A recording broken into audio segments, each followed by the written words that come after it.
dairy-free, gluten-free, egg-free, sugar-free, guilt-free cookies. You guys, it's real. These cookies are so yummy, you'll be asking yourself, how do they taste so freaking good? We are making feel-good cookies, packed with protein but minus the fat and sugar. These cookies are even boyfriend approved. Here's what you need. 1 can of white beans, a ½ cup of quick oats, a ¼ cup of peanut butter, 1 teaspoon of vanilla extract, a ¼ teaspoon of baking soda, 1 teaspoon of baking powder, a ¼ teaspoon of salt, a 1/3 cup of brown rice syrup, and a 1/3 cup of unsweetened baking chocolate. You're gonna start by preheating your oven to 350 degrees and then lining your baking sheet with some parchment paper. Now this recipe is so easy. We're literally gonna put all of our ingredients into a food processor, pulse it to combine, and then scoop them out. But if you wanted, you could do everything by hand. It'll give the cookie more texture, kind of like a chocolate chip oatmeal cookie. So we're gonna start by putting our secret ingredient in there, our white beans. And some of you are probably freaking out wondering, how are you gonna make white beans actually taste sweet and taste good? But the beans are what's replacing the flour and the eggs and the butter, and what's really gonna be the binding agent for our cookie. Plus, beans are high in fiber and high in protein, so how awesome is that? So we have our beans, I'm gonna add our oats, then I'm gonna add our peanut butter.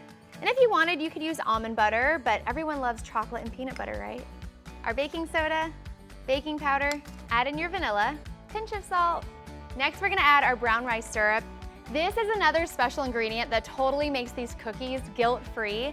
Brown rice syrup is essentially a sweetener made from whole grain rice, and it's a complex carb, which means it doesn't make you crash like real sugar, making it an excellent sugar alternative. Now we're gonna pulse this until it's nice and smooth, and then fold in our real chocolate. Just gonna scrape down the sides, make sure I'm getting all of my ingredients incorporated into my dough. Smells like peanut butter.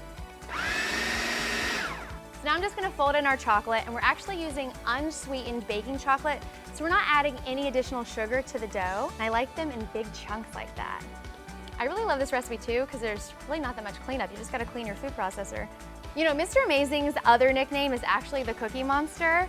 And if I let him, he could eat an entire jar of cookies, but since we both like to work out and stay fit, there has to be a balance. So that's why I love how easy these cookies are, plus they're guilt-free. And actually, the first time I made them for him, he had no idea that they're actually good for you. Then I'm just gonna scoop these onto my parchment paper, leaving about 1 inch in between, and then bake them for 8 to 10 minutes or until they come out golden brown. Wow, look at this plate of cookies. I cannot wait to try one. That big old chunk of chocolate. Oh, You know, you buy those cookies at the store and they say low carb and sugar free, and they actually taste like cardboard. These cookies are so good. I think your friends are gonna be blown away by how good they taste and how healthy they are. Thanks so much for watching. Do you guys have any healthy recipes up your sleeve that you'd like to share with us? Well, let me know in the comment box below, because I just might feature it on a future episode. I'm Brandy, and I'll see you next time. Bye.